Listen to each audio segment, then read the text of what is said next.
Major-General, muito boa tarde, seja tarde. muito bem-vindo. Começamos a olhar precisamente para as ofensivas, tanto do lado ucraniano como do lado russo, nas últimas horas. Bom, todas as noites tem havido, de um lado e do outro. Pelo menos a Ucrânia, no início deste verão, tem posto em marcha um determinado tipo de perfil de campanha, tem procurado atacar, fundamentalmente, as fontes de receita, ou seja, as refinarias e todas as instalações correlacionadas, por exemplo, os portos a partir dos quais os hidrocarbonetos são transferidos para os navios também têm sido atacados, como o porto de Novorossiysk e outros portos também no norte, junto a São Petersburgo, também têm sido atacados. E além disso, todo o sistema logístico, e inclusive onde se inclui também o próprio complexo militar industrial, como iremos ver à frente. A Rússia tem atacado todas as noites e esta não foi exceção. Portanto, desta vez não foi um dos ataques mais violentos, foi um ataque relativamente, não direi brando, mas foi um ataque Lá está, o relativamente, não é? Relativamente dentro do padrão, até porque foram 92 drones, fundamentalmente drones do tipo Shahed ou Gerbera também, sendo que a grande maioria foram interceptados, ou seja, 72 foram interceptados, houve 20 que não foram interceptados, mas de qualquer maneira apenas conseguiram atingir 10 locais na Ucrânia. Para além disso, há a acrescentar também 2 mísseis balísticos Iskander-M, também foram utilizados e estes, curiosamente, não foram abatidos. Efeitos principais deste ataque. Bom, sobretudo, e a peça já referiu, em Zaporizhia, onde foram atingidos, para além de prédios residenciais, foi atingido também um dormitório universitário. O que é que há a registar? Felizmente não há, até à data, a gente nunca sabe porque há a ocorrência de 16 feridos, alguns deles em estado grave, portanto que poderão eventualmente constituir-se em baixas, em mortos daqui a algum tempo. Esperemos que não.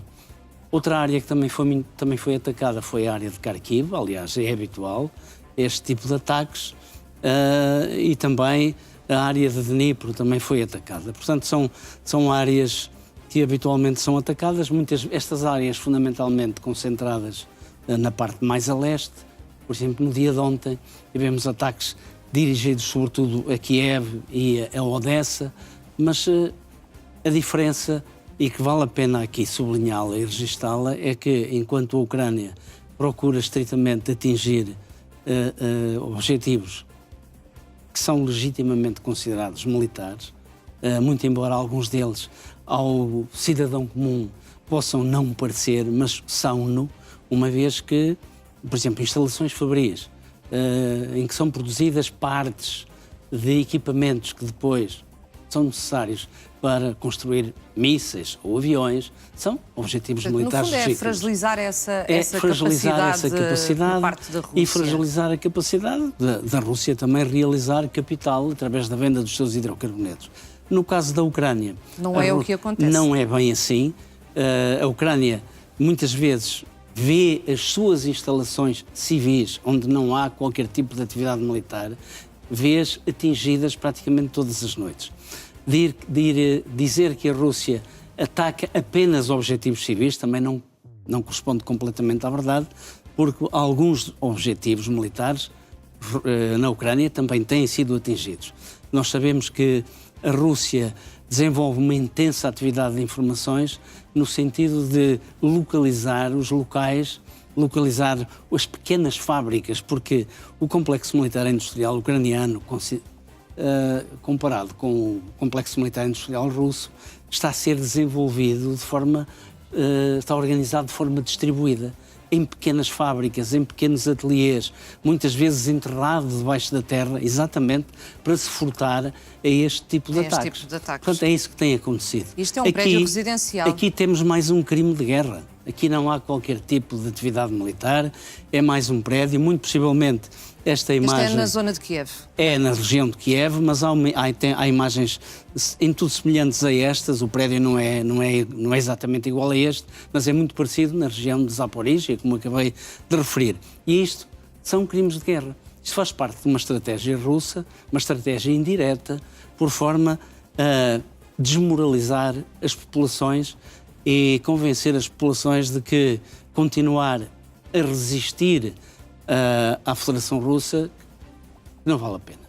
E o que é que pretende na prática? É que a população ucraniana deixe de apoiar o esforço de guerra dos seus concidadãos que combatem na linha da frente e que todos na linha da frente, e agora não apenas na linha da frente, também levam a cabo ataques sobre a profundidade do território russo. Ou seja, conseguir desmoralizar a Ucrânia como um todo. Porque nós sabemos que é um dado adquirido de que não há guerra que se ganhe, ou melhor, até vou formulá-lo de outra forma. Qualquer guerra está perdida no momento em que a população deixa de apoiar esse esforço.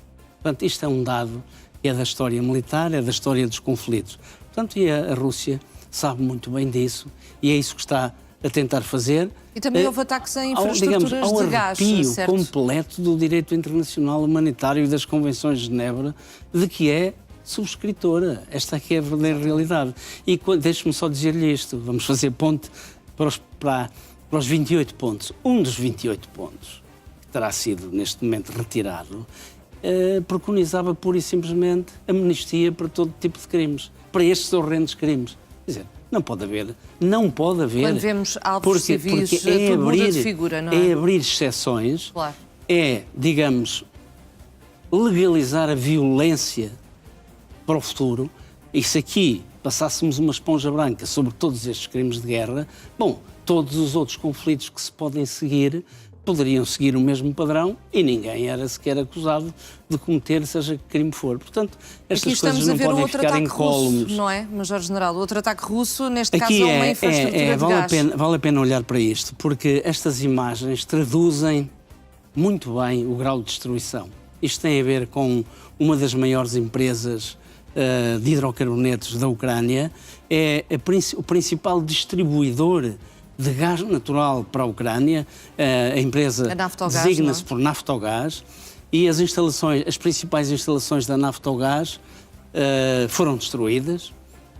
A Naftogás perdeu grande parte, para não dizer quase a totalidade da sua capacidade. Estamos a ver aqui ainda algumas instalações mais ou menos ainda capazes de funcionar. Mas quais foram as consequências que isto teve? As consequências são aquelas que nós conhecemos. Volodymyr Zelensky, que há cerca de uma semana e meia, visitou a Grécia. E então, um dos aspectos que foi acordado com o governo grego foi a importação da Grécia, através de um gasoduto que vem de um dos portos da Grécia e depois atravessa a Bulgária, a Roménia e a Moldávia e depois finalmente chega à Ucrânia. 2.000 milhões de euros de importação. Deixe-me só dizer, e mais, neste momento estão a decorrer negociações entre o CEO da Naftogás e empresas norte-americanas para também ser importado o gás natural liquefeito vindo dos Estados Unidos para suprir esta vulnerabilidade, esta consequência, porque o gás é absolutamente necessário, fundamentalmente na época de inverno, para aquecer os lares dos ucranianos.